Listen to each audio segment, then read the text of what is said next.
تجدیدات توصیفات اللہ مالک الملک خالق کائنات رب العالمین احکم الحاکمین کے لیے ہے۔ درود و سلام سید المرسلین حبیب کبریا احمد مجتبی جناب محمد الرسول اللہ صلی اللہ تعالی علیہ وآلہ وصحبہ وسلم کی ذات گرامی و اقدس و مطہر پر۔ معزز سامعین کرام، ذوالقعدہ کا مہینہ اپنے اختتام کے مراحل پر ہے اور اس کے بعد ذوالحج شروع ہونے والا ہے، اور یہ جو ذوالحج ہے اس کے ابتدائی 10 دن، پہلے 10 دن یہ اللہ رب العالمین کی طرف سے بڑا قیمتی، بڑا سنہری موقع ہے مسلمانوں کے لیے۔ بہت ہی قیمتی ایام ہے اور بڑا ہی سنہری موقع ہے۔ اللہ ذوالجلال والاکرام نے انسان کو عارضی دنیا دے کر، مختصر زندگی دے کر دنیا کے اندر بھیجا ہے۔ اس کا مقصد کیا ہے؟ عبادات، اللہ کی اطاعت اور فرما برداری کے ذریعے اللہ ذوالجلال والاکرام کو راضی کرنا، تاکہ جو دنیا میں امتحان کے لیے آئے اس میں کامیاب ہو جائے اور اللہ سے جنت حاصل کر سکے، اللہ کے مجرم گنہگار اور باغی بندوں میں شامل نہ ہو۔ تو اللہ نے اس کے لیے ہمیں یہ موقع دیا ہے، یہ وقت دیا ہوا ہے، یہ زندگی، ہر لمحہ، ہر سانس یہ ہمارے پاس موقع ہے کہ ہم آخرت کی تیاری کر سکیں۔ اور درمیان میں اللہ رب العالمین کچھ ایام ایسے دے دیتے ہیں جہاں معمولی محنت کا فائدہ بڑا زیادہ ہے، چھوڑے وقت کا بہت بڑا فائدہ جو بہت زیادہ وقت میں بھی ممکن نہیں، وہ اللہ تھوڑے وقت میں عطا فرما دیتے ہیں۔ یہ گولڈن آفر ہے اللہ کی طرف سے، سنہری موقع ہے۔ وہ 10 ابتدائی دن ہیں، ذوالحجہ کے پہلے 10 دن، یہ ایسے دن ہیں کہ بعض روایات کے مطابق دنیا میں جتنے بھی ایام ہیں پورے سال کے، سب سے زیادہ فضیلت والے یہ 10 دن ہیں۔ رمضان کی راتیں بھی بڑی فضیلت والی، لیکن یہ دن بھی بڑے 10 دن بڑی فضیلت والے دن، اور ان میں کیے گئے اعمال اتنے اجر و ثواب کی اہمیت کے حامل ہیں۔ اگر آپ نماز پڑھتے ہیں آج اجر ملے گا، ثواب ملے گا، لیکن وہ نہیں جو ذوالحجہ کے پہلے 10 دنوں میں ملتا ہے۔ آج آپ صدقہ کرتے ہیں اجر بڑا ملے گا، لیکن اتنا نہیں جتنا آپ ذوالحجہ کے پہلے 10 دنوں میں سے کسی دن کر لیں۔ کوئی بھی نیکی کا کام آپ کرتے ہیں، اچھے اخلاق کا مظاہرہ کرتے ہیں، صدقہ خیرات کرتے ہیں، نوافل کی ادائیگی کرتے ہیں، نماز پڑھتے ہیں، روزہ رکھتے ہیں، قیام کرتے ہیں، قرات قرآن کرتے ہیں، تلاوت کرتے ہیں، لوگوں کے ساتھ حسن سلوک سے پیش آتے ہیں، خیر اور نیکی اور بھلائی کا کوئی بھی کام کرتے ہیں، کسی بھی قسم کا کام نیکی کا کرتے ہیں، جو اجر و ثواب، جو اس پر فائدہ اللہ ذوالجلال والاکرام ذوالحجہ کے ابتدائی 10 دنوں میں دیتے ہیں، وہ پورے سال میں نہیں ملتا۔ نبی اکرم صلی اللہ علیہ وسلم نے فرمایا، جامع صحیح بخاری کے اندر بھی یہ روایت موجود ہے، سنن ابن ماجہ کے اندر بھی یہ حدیث موجود ہے، صحیح بخاری میں حدیث نمبر 669 ہے، ابن ماجہ کے اندر حدیث نمبر 1727 ہے۔ اس کے علاوہ امام احمد کی المسند کے اندر یہ حدیث موجود ہے۔ حدیث کی دیگر کئی کتابوں کے اندر مختلف الفاظ کے ساتھ یہ حدیث موجود ہے۔ عبداللہ بن عباس رضی اللہ تعالیٰ عنہ فرماتے ہیں، ما من ایام العمل الصالح فيها احب الى الله من هذه الايام، یعنی ایام العشر۔ کوئی بھی ایام ایسے نہیں ہیں جن میں اللہ کو عمل صالح اتنا زیادہ محبوب و پسند ہو جتنا ان ایام کے اندر اللہ کو عمل پسند ہوتا ہے، اللہ کا محبوب ہوتا ہے، یعنی ایام العشر، ابتدائی 10 دن ذوالحجہ کے۔ تو صحابہ نے پوچھا، اللہ کے رسول ان ایام میں جو عمل صالح ہے اللہ کو انتہائی محبوب ہے، اور دیگر اعمال کے ایام کے اعمال صالحہ ان ایام کے اعمال کا مقابلہ نہیں کر سکتے، اللہ کے حبیب وَلَا الْجِهَادُ فِي سَبِيلِ اللَّهِ، کیا باقی دنوں میں اپنی جان کو ہتھیلی پہ رکھ کے اللہ کی راہ میں جہاد کیا جائے، وہ عمل اس سے بھی زیادہ ابتدائی 10 دنوں کے عمل اللہ کو محبوب ہے؟ آپ نے کہا ہاں، جہاد بھی ان دنوں کے مقابلے میں وہ اہمیت نہیں حاصل کر سکتا سوائے اس کے خرج بنفس ومال فلم يرجع ذلك من شيء، سوائے اس مجاہد کے اپنی جان بھی اللہ کی راہ میں شہید جو ہے وہ جام شہادت نوش کر گیا، مال بھی اپنا لگایا، نہ مال لوٹ کے آیا اس کا، نہ وہ خود اس واپس آیا، شہید ہو گیا، مال بھی اس کا اللہ کی راہ میں لگ گیا، جان بھی اللہ کی راہ میں لگ گئی، اس شہید کو چھوڑ کر باقی جہاد بھی ان ایام کا مقابلہ نہیں کر سکتا۔ اتنی فضیلت ہے ان ایام کی، تو یہ بڑا قیمتی موقع ہے، بڑا سنہری موقع ہے۔ ابھی چند دن بعد عشرہ ذی الحجہ داخل ہونے والا ہے، اور اس میں نبی اکرم صلی اللہ علیہ وسلم کی تلقین کیا ہے؟ فَأَكْثِرُوا فِيهِنَّ مِنَ التَّحْلِيلِ وَالتَّحْمِيدِ وَالتَّكْبِيرِ، کثرت کے ساتھ لا الہ الا اللہ پڑھا کرو، کثرت کے ساتھ الحمدللہ پڑھا کرو، کثرت کے ساتھ سبحان اللہ پڑھا کرو، تسبیحات پڑھو، تکبیرات پڑھو اور تحلیلات پڑھو، اللہ کی حمد ثناء تذکرہ ذکر جو ہے وہ کثرت کے ساتھ کرو، اور دیگر جتنے بھی خیر کے کام ہیں وہ سارے کام جو ہیں وہ ان ایام میں کیے جائیں۔ اور ان ایام میں یوم النحر آتا ہے، پورے سال میں سب سے افضل دن، قربانی کا دن۔ ان ایام میں عرفے کا دن آتا ہے، عرفے کا روزہ انشاءاللہ اس پر ہم اگلے جمعے میں کچھ روشنی ڈالیں گے۔ یوم عرفہ کا روزہ بھی ہے، اور یوم عرفہ کا دن کتنی اہمیت کا حامل ہے۔ اصل حج ہی عرفے کے وقوف عرفہ کا نام ہی اصل حج ہے، تو وہ بھی ان ایام میں ہے۔ اور باقی پورے سال آپ رمضان میں روزہ رکھ سکتے ہیں، نماز پڑھ سکتے ہیں، تہجد پڑھ سکتے ہیں، سارا کچھ کر سکتے ہیں، حج نہیں کر سکتے۔ یہ ایام ایسے ہیں جتنی بھی بڑی بڑی عبادات ہیں وہ ان ایام میں جمع ہوتی ہیں۔ حج بھی ہو رہا ہے، روزہ بھی رکھ سکتے ہیں، جو صدقہ بھی ہو رہا ہے، نماز بھی ہو رہی ہے، ہر نیکی کا کام ان ایام میں ہوتا ہے، جو اس پورے سال میں ہر نیکی کا کام نہیں ہو سکتا۔ اگر رمضان ہے تو آپ حج نہیں کر سکتے، کوئی اور مہینہ باقی نیکیاں کریں گے حج نہیں کر سکتے، عمرہ کر لیں گے حج نہیں کر سکتے، تو یہاں حج بھی ہو رہا ہے، دیگر اعمال بھی ہو رہے ہیں۔ یہی حافظ ابن حجر اسقلانی علیہ الرحمہ نے اپنی کتاب فتح الباری کے اندر ذکر کیا کہ ان ایام کی اہمیت کا جو سبب واضح اور ظاہر ہوتا ہے وہ یہی ہوتا ہے، امہات العبادات کا اجتماع ہو جاتا ہے ان ایام کے اندر، بڑی بڑی عبادتیں جو ہیں وہ ان ایام میں جمع ہو جاتی ہیں۔ تو اس لیے ان ایام کو غنیمت سمجھا جائے، جو ابتدائی 10 دن آ رہے ہیں ذو الحجہ کے، ان کے اندر زیادہ سے زیادہ نیکی کی جائے، اپنے وقت کو ضائع نہ کیا جائے، قیمتی بنایا جائے، اور ان ایام سے 10 دنوں سے بھرپور فائدہ اٹھایا جائے۔ روایات تو اور بھی بہت ہیں اس بارے میں، اگر ہم بات کو آگے بڑھاتے ہیں۔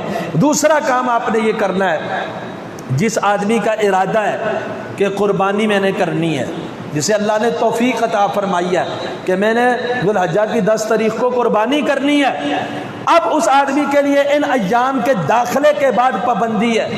کس چیز کی پابندی؟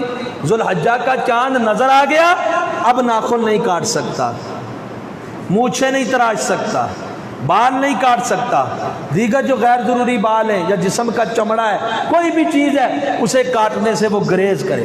ام سلمہ رضی اللہ تعالی عنہا روایت کرتی ہیں، جامع صحیح مسلم میں حدیث نمبر 1970 ہے۔ ام المؤمنین ام سلمہ رضی اللہ عنہا فرماتی ہیں، نبی اکرم صلی اللہ علیہ وسلم نے فرمایا، اذا رأیتم ہلال ذی الحجہ واراد احدکم ان یضحی فلیمسک عن شعرہ واظفارہ، جس آدمی نے ذو الحجہ کا چاند دیکھ لیا، یعنی ذو الحج کا مہینہ داخل ہو گیا، یہ جو آنے والا چاند ہے، اور اس کا ارادہ ہے کہ وہ قربانی کرے گا، اب اسے کیا کرنا ہے؟ فَلْيُمْسِكْ عَنْ شَعْرِهِ وَأَظْفَارِهِ، وہ اپنے ناخن کاٹنے سے رک جائے، ناخن تراشنا بھی نہیں ہے، توڑنا بھی نہیں ہے، دانتوں سے کاٹنا بھی نہیں ہے، یعنی ناخن کو چھوڑ دینا ہے، بالکل جیسا تھا ویسا ہی چھوڑ دینا ہے۔ اب چاند کے بعد ناخن کاٹنے کی اجازت اس آدمی کو نہیں ہے جس نے قربانی کا ارادہ کیا ہوا ہے، بال نہیں کاٹ سکتا، بال اور ناخن وغیرہ یہ چیزیں پابندی ہے۔ ہمارے ہاں لوگ اس پر پابندی بہت کم کرتے ہیں، جن لوگوں کو اللہ نے سمجھ دی ہے وہ اس حدیث پر عمل کرتے ہیں، قربانی کا ارادہ، وگرنہ آپ دیکھ لیں عید سے ایک دن پہلے 2 دن پہلے لوگ حجام کی دکانوں پہ رش لگا ہوتا ہے، قربانی بھی انہوں نے کرنی ہوتی ہے، بال بھی کٹوائے جا رہے ہیں، ناخن بھی کاٹے، سارا کچھ کیا جا رہا ہے، لیکن حضرات یہ اجازت نہیں ہے جس آدمی نے قربانی کرنی ہے اسے ہاتھ کے ناخن کاٹنے، پاؤں کے ناخن کاٹنے، سر کے بال، مونچھیں وغیرہ کسی چیز کے کاٹنے تراشنے کی اجازت نہیں ہے، اس لیے اس پر عمل کرے۔ اور قربانی کا حکم اللہ سبحانہ وتعالیٰ نے دیا، فَصَلِّ لِرَبِّكَ وَانْحَرْ، سورہ نحر کے اندر، سورہ کوثر کے اندر، کہ اپنے رب کے لیے نماز پڑھ اور قربانی کر۔ اور آپ کو کہا سورہ انعام کے آخر میں، قل کہہ دیجئے ان صلاتی، میری نماز، ونسکی، میری قربانی، ومحیای، اور میری زندگی اور میری موت، للہ رب العالمین، اللہ کے لیے جو تمام جانوں کے پالنے والا ہے، لا شریک لہ، اس کا کوئی شریک ہے ہی نہیں، اور مجھے اسی چیز کا حکم دیا گیا ہے، میں سب سے پہلے فرما برداروں میں سے ہوں، قبول کرنے والوں میں سے ہوں، اطاعت کرنے والوں میں سے ہوں۔ تو یہ قربانی کے لیے اللہ کے رسول صلی اللہ علیہ وسلم کی یہ اتنی پاکیزہ سنت ہے کہ عبداللہ بن عمر رضی اللہ تعالی عنہ فرماتے ہیں، 3472 نمبر روایت ہے سنن جامع ترمذی کے اندر، اللہ کے حبیب صلی اللہ علیہ وسلم نے جو ہے وہ رہے مدینہ کے اندر، اقام رسول اللہ صلی اللہ علیہ وسلم بالمدینہ 10 سنین، آپ صلی اللہ علیہ وسلم مدینہ طیبہ کے اندر 10 سال قیام کرتے ہیں، 10 سال رہتے ہیں، لیکن آپ نے کیا کیا، یضحی کل سنہ، ہر سال قربانی کی۔ یہاں 2 باتیں قابل غور ہیں، 2 نقطے آپ نے اپنے ذہن میں بٹھا لینے۔ ایک تو یہ دور فتنوں کا دور ہے، آزمائش کا دور ہے، نئے نئے فتنے سر اٹھا رہے ہیں۔ 2 فتنے قربانی کے حوالے سے، پہلا فتنہ منکرین حدیث کا فتنہ ہے۔ منکرین حدیث قربانی کے قائل ہی نہیں ہے، وہ کہتے ہیں صرف حاجیوں کے لیے ہے۔ منکرین حدیث کا نظریہ کیا ہے، قربانی صرف حاجیوں کے لیے، حالانکہ یہ جو روایت ہے ترمذی کی، امام کائنات جناب محمد الرسول اللہ صلی اللہ علیہ وسلم نے بغیر حج کے بھی، حج میں تو آپ نے اونٹوں کو نہر کیا تھا نا، آپ مینڈے بھی ذبح کر رہے ہیں، آپ مدینے کے اندر ہیں، حج مدینے میں ہوتا ہے کہ مکے میں؟ مکے میں ہوتا ہے نا، مدینے کے اندر اللہ کے حبیب ہیں اور ہر سال قربانی کر رہے ہیں۔ تو آپ صلی اللہ علیہ وسلم سے، صحابہ کرام رضوان اللہ علیہ مجمعین سے، تابعین سے اور تمام محدثین اور فقہاء کا یہ متفقہ، یہ نظریہ ہے، یہ موقف ہے، اس پر عمل ہے اور پوری امت کا تعامل ہے کہ قربانی حاجیوں کے علاوہ جو لوگ اپنے اپنے ملکوں کے اندر ہیں، اپنے اپنے علاقوں کے اندر ہیں، ان کے لیے مشروع ہے، سنت ہے، انہوں نے قربانی کرنی ہے۔ قربانی کی اہمیت کو گھٹانے کے لیے انہوں نے یہ بات بیان کر دی، اور صرف حاجی جب حج کے لیے جائیں تو وہاں پر نہر کریں، حاجیوں کے علاوہ کوئی نہیں۔ غلط بات ہے، پروپیگنڈا ہے۔ قربانی مشروع ہے، حاجی ہو یا غیر حاجی ہو، یہاں پر جو لوگ رہ رہے ہیں، پاکستان میں جو لوگ رہتے ہیں، وہ اپنے اپنے گھروں کے اندر قربانی کریں گے۔ دوسرا فتنہ جدید فتنہ ہے، وہ فتنہ کیا ہے؟ اور یہ منکرین حدیث کا بویا ہوا بیج جو ہے وہ آگے چل رہا ہے، اور کچھ نام نہاد لوگ ہیں، نام نہاد لوگ ہیں، وہ ایسی باتیں کرتے ہیں، کہتے ہیں جی قربانی اس دفعہ کرونا ہے۔ ہم سے بھی کئی لوگوں نے سوال پوچھے فون کر کے، کرونا ہے، بیماری کی وجہ سے جو ہے وہ باہر جانا، جانور خریدنا دشوار ہے۔ اچھا یہاں بڑے مزے کی بات ہے، بچوں کی شاپنگ کے لیے جا رہے ہیں، بیماری نہیں ہے، گھریلو اخراجات وغیرہ لینے کے لیے جا رہے ہیں، بیماری نہیں ہے، جانور خریدنے کے لیے جائیں گے، کہتے ہیں منڈی میں رش ہے، بیماری ہے، پتہ نہیں جانور کہاں کہاں رہ کے آیا، کرونا ساتھ ہی نہ لے کے آ جائے۔ تو وہ کہتے ہیں کہ اگر ہم پیسے صدقہ کر دیں، قربانی نہ کریں، ایسا درست نہیں ہے۔ حج کا حکم ہے، آپ نے یہاں پہ 10 لاکھ 20 لاکھ صدقہ کر دیا، یہ الگ صدقہ ہے، حج آپ پر باقی رہے گا جب تک آپ مکے میں جا کے نہیں کریں گے۔ قربانی الگ حکم ہے، مشروع ہے، اور اس کا طریقہ کار پیسہ نکالنا نہیں ہے، وہ جانور ذبح کرنا ہے۔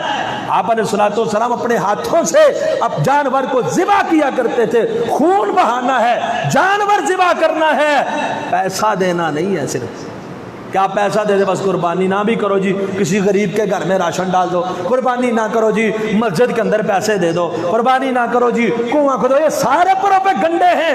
عام حالات میں ایسا کیوں نہیں کرتے؟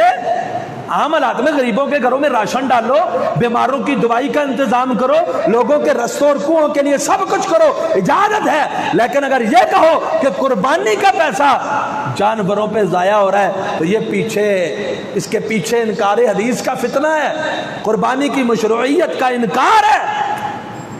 اب نے ایسے نہیں کرنا کہ پیسے دیں گے تو قربانی نہیں ہوگی، کہ آپ کسی غریب کو پیسے دے دیں، جاؤ گھر میں راشن ڈالو، مجھے قربانی کا ثواب ملے گا، نہیں ملے گا، وہ صرف صدقہ ہے۔ قربانی الگ چیز ہے، اس میں خون بہانا ہے، اس میں جانور خریدنا ہے، جانور کو ذبح کرنا ہے۔ قربانی نام ہی اسی چیز کا ہے۔ قربانی اگر عید کی نماز سے پہلے کریں گے تب بھی نہیں ہوگی، آج کر لیں نہیں ہوگی، عید کے ایام گزر جائیں کر لیں نہیں ہوگی۔ صدقہ آج کریں، ابھی کریں، رات کو کریں، دن کو کریں، جب جی جاتا ہے کریں، کون منع کرتا ہے؟ لیکن قربانی کے لیے وقت بھی خاص ہے۔ قربانی کس چیز سے کرنی ہے وہ جانور بھی خاص ہے، کہ جانور کو ذبح کرنا ہے، اس کا خون بہانا ہے۔ اور دوسری بات جو آج کے اس دور کے کئی جاہل لوگوں کے اندر رواج پا چکی ہے، وہ کہتے ہیں جی انہوں نے لوگوں سے پیسے جمع کرنے ہیں۔ کئی علاقوں میں ایسے ہو رہا ہے آج کل، پنجاب کے اندر، دیگر کئی علاقوں میں، شاید جہاں بھی کسی جگہ پہ ایسا ہو، اشتہار لگائے ہوئے ہیں کہ ہم قربانی رسول اللہ صلی اللہ علیہ وسلم کی طرف سے، صحابہ کی طرف سے اور ائمہ دین کی طرف سے قربانی کرنا چاہتے ہیں، آپ اپنا اپنا حصہ ڈالیں۔ وہ لوگوں سے پیسے لے رہے ہیں کہ ہم اللہ کے رسول کی قربانی کریں گے۔ یہ کیا بات ہے؟ اب اپنی قربانی کریں جو اللہ نے حکم دیا ہے، لوگوں سے اس طرح سے مال کیوں لے رہے ہیں کہ ہم حضرت رسول اللہ صلی اللہ علیہ وسلم کی قربانی کریں گے؟ حضرت رسول اللہ صلی اللہ علیہ وسلم کے وہ صحابہ جنہوں نے جانور نہیں اپنی جانیں نچھاور کی آپ پر، اپنی اولادیں نچھاور کی آپ پر، پورے گھر کا پورا سامان صدیق کائنات لے کے آگے قربان کر دیا، عمر فاروق آدھا سامان گھر کا لائے قربان کر دیا، کئیوں نے بیٹے بھی دیے، خواتین نے اپنے خامدوں کو شہید کر، حضرت رسول اللہ صلی اللہ علیہ وسلم کے اوپر اپنا سب کچھ تن من دھن قربان کرنے والے صحابہ کرام رضوان اللہ علیہ مجمعین نے، لیکن آپ کی وفات کے بعد مستقل طور پر آپ کے لیے قربانی نہیں کی ہے۔ سب سے زیادہ پیار تو انہیں تھا، سب کچھ نچھاور اور قربان کرنے والے تو وہ تھے۔ ایک روایت ہے ابو داؤد کے اندر، حضرت علی رضی اللہ تعالیٰ عنہ نے 2 قربانیاں کی، غور کیجئے گا، 2 قربانیاں کی، اور ایک کہا میری طرف سے ہے اور ایک اللہ کے رسول صلی اللہ علیہ وسلم کی طرف سے کر رہا ہوں، کیونکہ نبی کریم صلی اللہ علیہ وسلم نے مجھے وصیت کی تھی کہ میں ان کی طرف سے قربانی کروں۔ یہ روایت ہے ابو داؤد کے اندر، لیکن یہ مسئلہ ثابت نہیں ہے۔ ثابت کیوں نہیں ہے؟ اگر آپ اس روایت کی سند کو پڑھتے ہیں، امام عبداللہ بن مبارک علیہ الرحمہ نے کہا تھا، صحیح مسلم کے مقدمہ کے اندر بھی یہ چیزیں موجود ہیں، الاسناد من الدین، سند دین ہے، لولا الاسناد لقال من شاء ما شاء، اگر دین میں سند ہی نہ ہوتی جس کے جو جی میں آتا وہ کہہ ڈالتا۔ سند کو دیکھا جائے گا کہ وہ بات پایا ثبوت کو پہنچتی بھی ہے کہ نہیں۔ اس روایت کی سند میں ایک راوی ہے شریک القاضی، مدلس بھی ہے، سیء الحفظ بھی ہے، اور روایت معنن ہے، ایک وجہ دو ہو گئی۔ دوسرا حکم بن عتیبہ مدلس راوی ہے، سماع کی تصریح نہیں، یہ اصول حدیث کا مسئلہ ہے، عام عوام کو سمجھ شاید نہ آئے، یہ بھی دوسری وجہ دو ہے، معنن روایت ہے۔ تیسرا ابو الحسن راوی ہے، مجہول الحال ہے، 3 وجوہات کی بنا پر یہ روایت سخت ضعیف ہے۔ یہ نہ حضرت علی رضی اللہ عنہ سے ثابت ہے، نہ رسول اللہ صلی اللہ علیہ وسلم کی وصیت ثابت ہے۔ اس کے علاوہ آپ علیہ السلام سے ثابت ہے، آپ جب قربانی فرماتے صحیح مسلم کی روایات کے مطابق آپ دعا میں امت کو شامل کرتے، یاد رکھیں دعا میں، اللہم تقبل منی من محمد ومن آل محمد ومن امت محمد، اے اللہ میری طرف سے محمد صلی اللہ علیہ وسلم کی آل سے، محمد صلی اللہ علیہ وسلم کی امت کی طرف سے قبول فرما۔ آپ دعا میں شامل کریں، اپنے باپ کو، اپنے دادا کو، اپنے خاندان کے دیگر لوگوں کو دعا میں شامل کریں۔ جو مستقل طور پر قربانی ہے، ایک گھر کی طرف سے ایک حصہ یا ایک بکرا، بکری، دمبا، بھیڑ وغیرہ، پوری امت کی طرف سے تو ایک نہیں ہو سکتی، کہ ہو سکتی ہے؟ اگر ایک آدمی ہے ایک قربانی کرے محلے سارے کی طرف سے ہو گئی، ہو جائے گی؟ ایک قربانی تو ساری امت کی طرف سے نہیں نہ ہوتی۔ تو اللہ کے رسول صلی اللہ علیہ وسلم نے دعا میں شامل فرمایا ہے، اگر دعا میں شامل نہ بھی کیا ہو تو یہ آپ علیہ السلام کا خاصہ ہے۔ خاصے کی دلیل یہ ہے کہ ایک حصہ اتنے لوگوں سے کفایت کرتا ہی نہیں ہے، یہ بھی شریعت کا معروف اور متفقہ فیصلہ ہے۔ تو اس لیے ان فتنوں سے اپنے آپ کو بچانا ہے۔ جو قربانی کے بارے میں کہیں کہ خرچہ دے دو، قربانی ہے ہی نہیں، قربانی کرو ہی نہ، یا کرونے کے ڈر کی وجہ سے قربانی نہ کرو، لوگوں کو راشن ڈلوا دو، یہ ساری فضول باتیں ہیں، یا صرف حاجیوں کے لیے قربانی، ساری فضول باتیں ہیں۔ اس لیے قربانی ہر ایک کے لیے مشروع ہے۔ اب قربانی کے جانوروں کے حوالے سے، کیونکہ ابھی تو آپ نے جانور خریدنے، باقی مسائل تو انشاءاللہ آئندہ بیان ہوتے رہیں گے۔ جانوروں کے حوالے سے اللہ رب العالمین نے سورہ انعام کے اندر فرمایا ہے، سورہ حج کے اندر سورہ نمبر 22 میں آیت نمبر 341 ہے غالباً، فرمایا وَلِكُلِّ أُمَّةٍ جَعَلْنَا مَنْسَكًا، ہر امت کے لیے ہم نے قربانی کے طریقے مقرر کیے یا عبادت کے طریقے مقرر کیے۔ لِيَذْكُرُوا اسْمَ اللَّهِ، یہاں مراد قربانی ہے، کیوں آگے اللہ فرما رہے لِيَذْكُرُوا اسْمَ اللَّهِ عَلَىٰ مَا رَزَقَهُم مِّن بَهِيمَةِ الْأَنْعَامِ، تاکہ جو اللہ نے انہیں جانور چوپائے دیے ہیں ان چوپایوں پر وہ اللہ کا نام ذکر کریں، یعنی اللہ کے نام سے ان کو ذبح کر دیں۔ تو یہ جانور جو ہیں، یہ پہلے تو جانور کی عمر کے حوالے سے، عمر کے لیے دونتا ہونا ضروری ہے۔ قربانی کا جانور دونتا یا دونتے سے زائد، چوگا ہو اس سے بڑا ہو یہ جائز ہے۔ دونتے سے کم والا اگر جزا ہے بھیڑ کا کھیرا، وہ بھی اس صورت میں کہ آپ کو دونتا نہیں مل رہا جانور تو پھر جائز ہوگا۔ اس کے علاوہ دیگر جانور، بکرا ہو گیا، گائے بیل میں سے ہو گیا، اونٹ وغیرہ میں سے ہو گیا، وہ بغیر دونتے کے جانور قربانی میں نہیں لگتا۔ اللہ کے حبیب صلی اللہ علیہ وسلم نے فرمایا، 1963 نمبر روایت ہے صحیح مسلم کے اندر، آپ علیہ السلام نے فرمایا لا تذبحوا الا مسنۃ، سوائے دونتے جانور کے جانور ذبح نہ کرو۔ اگر تم پر کوئی دشواری ہے، تنگی ہے، یعنی نہیں ملتا یا آپ کی پہنچ نہیں ہے اس تک، فَتَذْبَحُ جَذْعَةً مِّنَ الظَّأْنِ، پھر بھیڑ کی قسم سے ایک جزا کی عمر میں اختلاف ہے، 8 مہینے کا قول بھی موجود ہے، 1 سال کا قول بھی موجود ہے، یعنی 8 مہینے کا کھیرا یا 1 سال کا کھیرا وہ آپ بھیڑ کی نسل سے ذبح کر سکتے ہیں، دبا بھیڑ وغیرہ۔ اگر آپ کو دونتا جانور میسر نہیں ہے، اگر میسر ہے تو پھر آپ نے دونتا جانور ہی ذبح کرنا ہے۔ صحیح بخاری میں حدیث نمبر 968 ہے، اللہ کے رسول صلی اللہ علیہ وسلم نے قربانی والے دن عید کی نماز کے بارے میں فرمایا، پہلے ہم نماز پڑھیں گے پھر قربانی کریں گے، جس نے قربانی عید کی نماز کے بعد کی قربانی ہے، پہلے کی کوئی قربانی نہیں، صدقہ ہے۔ تو ابو بردہ بن نیار نے کہا اللہ کے رسول تو قربانی کر دی ہے، وہ تو پہلے کر دی ہے، اب کیا کرے؟ اب میرے پاس ایک جزا ہے، کھیرا ہے، اس کو قربان کر دوں، کیونکہ میں تو قربانی پہلے کر چکا ہوں، مجھے نہیں پتا تھا۔ تو وہ قربانی ہوئی نہیں ہوئی، تو اللہ کے رسول صلی اللہ علیہ وسلم نے فرما دیا کہ آپ جو ہے وہ آپ جزا کھیرا جو ہے وہ کر دیں، کھیرا کر دیں۔ غور فرمائیے بخاری کی حدیث پر، ہمارے بعض لوگ کھیرے بھی لے لیتے ہیں اور کہتے ہیں جی ہو جاتی ہے، سال کا ہو گیا ہے، سال کا۔ اور اللہ کے رسول نے عمرے نہیں بیان کی کہ سال کا، 2 سال کا، 3 سال کا، دونتا بیان کیا ہے، دونتا ہونا ضروری ہے۔ جزا کھیرا جو دونتا نہ ہوا ہو، آپ علیہ الصلوۃ والسلام نے اس کے بارے میں فرمایا اب کر دے، ذبح کر دے، کھیرا ذبح کر دے۔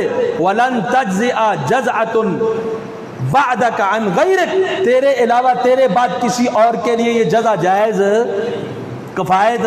کتنی واضح بات ہے، کتنی واضح بات، صحیح بخاری کے دی کہ آپ کے بعد اگر کوئی اور کھیرا کرے گا تو جائز نہیں ہے، کفایت لن تجزئ، کفایت کرے گا ہی نہیں، کھیرا کفایت نہیں کرتا۔ ہاں اگر آپ کو جانور نہیں ملتا پھر بھیڑ کی نسل سے۔ اسی طرح امام بیہقی نے السنن الکبریٰ کے اندر جلد نمبر 9 صفحہ نمبر 273 ہے، روایت کیا ہے سیدنا علی المرتضیٰ رضی اللہ تعالیٰ عنہ فرماتے ثنیًا فصاعدا، دونتا یا دونتے سے زائد جانور ہو، اس سے کم نہ ہو، اسے فربا کرو، موٹا کرو، جب کھلاؤ تو اچھا کھلاؤ اور جب کھاؤ تو اچھے طریقے سے اس کو کھلاؤ، موٹا فربا تازہ، یعنی موٹا کر کے اس کو صحت مند کر کے جانور کو ذبح کرو، اور لیکن ہونا دونتا چاہیے یا دونتے سے زائد ہونا چاہیے۔ تو اس لیے پہلا مسئلہ یہ سمجھ لیں کہ کھیرا جائز نہیں ہے، دونتا جائز ہے۔ دونتا نہیں ملتا پھر بھیڑ دمبے سے کھیرا جائز ہوگا، اس کے علاوہ کسی اور جانور سے نہیں ہوگا۔ دوسری بات، جانور عیوب اور نقائص سے پاک ہو۔ حضرت رسول اللہ صلی اللہ علیہ وسلم نے فرمایا ہے، ابو داؤد کے اندر 2802 نمبر روایت ہے، اربع لا تجوز فی الاضاحی، 4 قسم کے جانور ایسے ہیں جو قربانی کے اندر جائز نہیں۔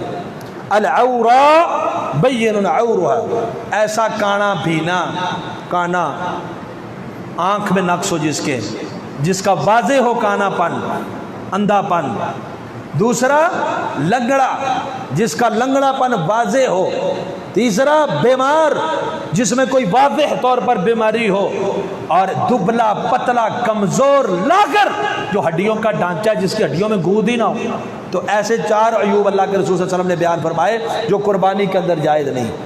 سنن نسائی کے اندر اور جامع ترمذی میں حدیث نمبر 1505 ہے، اور نسائی میں بھی، اور ابن ماجہ میں بھی، دیگر کتب میں بھی روایت ہے کہ رسول اللہ صلی اللہ علیہ وسلم نے حکم دیا، سیدنا علی المرتضیٰ رضی اللہ عنہ فرماتے ہیں ان نستشرف العین عینین والاذنین، کہ ہم آنکھیں اور کان چیک کر لیا کریں۔ تو یہ رسول اللہ صلی اللہ علیہ وسلم کا حکم ہے کہ آپ جانور خریدنے جائیں اس کی آنکھیں بھی چیک کریں، اس کے کان بھی چیک کریں، یعنی آپ جانور کو سرچ کریں، چیک کریں کہ جانور عیوب اور نقائص سے پاک ہے یا نہیں ہے، نقص سے پاک لائیں گے۔ اور ایک نقص جامع ترمذی کی روایت کے مطابق وہ کیا ہے؟ یہ آنکھ اور ناک چیک کرنے والی روایت ابن ماجہ میں 3143 ہے۔